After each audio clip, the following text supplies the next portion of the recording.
অবশ্যই তারা বিচার পাবে, তারা বিচার পাবেন। যারা যারা যারা পয়সা তুলে নিছেন তাদেরকে বলবো তারা আপনার ইমিডিয়েটলি তারা পয়সা রিটার্ন করুন, আর নাহলে আপনারা কোর্টের মাধ্যমে থানার মাধ্যমে আপনাদেরকে আমরা খুব তাড়াতাড়ি জেলের ব্যবস্থা করাবো। আর জেল হলে আপনার বেলও হবে না, এটা ভাবছি। পয়সা রিটার্ন করুন, গরিব মানুষের পয়সা আপনি রিটার্ন করতেই হবে। কারণ মানুষরা এখানে যারা আছে লেবার শ্রেণীর লোক বেশিরভাগ আছে। একটা বাগান রয়েছে, এই বাগানের মালিক তো দীর্ঘদিন ধরে নেই এখানে। শেঠ পেয়ারিলাল বাগান টি স্টেট এটা। তো এখানে সমস্যা এর আগে হয়েছিল, আমাদের রাজুজি এসেছিলেন, তো তখন এই স্ক্যামটা আমাদের সম্পূর্ণভাবে আসেনি। এখন আমি জানাচ্ছি তারা ডকুমেন্টস সহিত বলছে যে তারা নাকি কেউ 1 লক্ষ 2 লক্ষ কেউ 3 লক্ষ করে টাকা দিছে। এই টাকাগুলো টোটালি টিএমসির যারা ক্যাডার রয়েছে তারা আর কি এই টাকাগুলো সরাসরি এই গরিব মানুষের কাছে তুলেছে। জমিনটা আর কি বিক্রি করেছে, জমিনটা কিন্তু তাদের নয়, জমিন তাদের নয়, অথচ জমিন তারা বিক্রি করেছে। এখন তারা এই পেপার দিয়েছেন যে দেখেন এই পেপারে সই করছে, এই পেপারে কিচ্ছু নেই।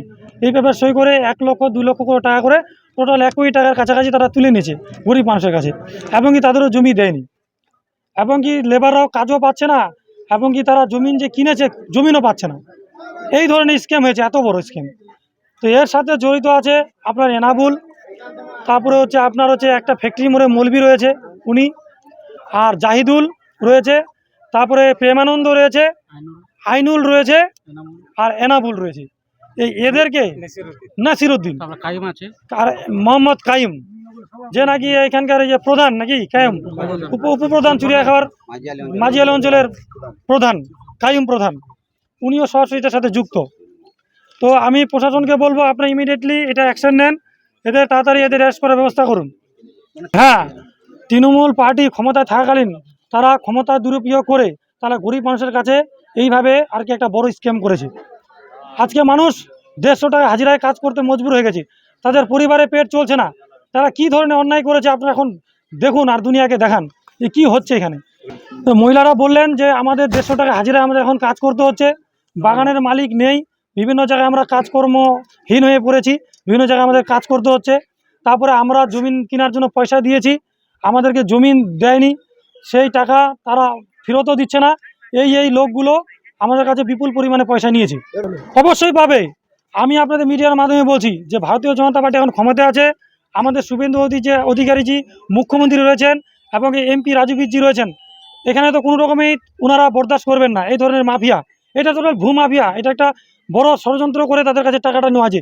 যাদের কাছে পয়সা নেওয়া হয়েছে তারা অনেকে জমিন বিক্রি করে পর্যন্ত পয়সা দিয়েছে, কেউ গরু বিক্রি করে পয়সা দিয়েছে, আমি আছে শুনলাম। তারা গরিব মানুষ, তাদের দিন আনে দিন খায়, সেই সমস্ত লোকের কাছে 1 লক্ষ 2 লক্ষ 3 লক্ষ করে উঠিয়ে নেওয়া আছে। শুধু কি এই এলাকায় এরকম হয়েছে না আপনি তো বিভিন্ন এলাকায় যাচ্ছেন চোপড়া, সবগুলো এলাকায় এরকম? হ্যাঁ, এখানে পুরো এলাকা, টোটাল এলাকাতে এই ধরনের স্ক্যাম হয়েছে, পুরো এলাকাতে এই ধরনের স্ক্যাম হয়েছে। আপনার প্রত্যেক জায়গা থেকে রিপোর্ট পাবেন, আপনারা তো ঘুরছেনও, দেখুন যে কি হচ্ছে।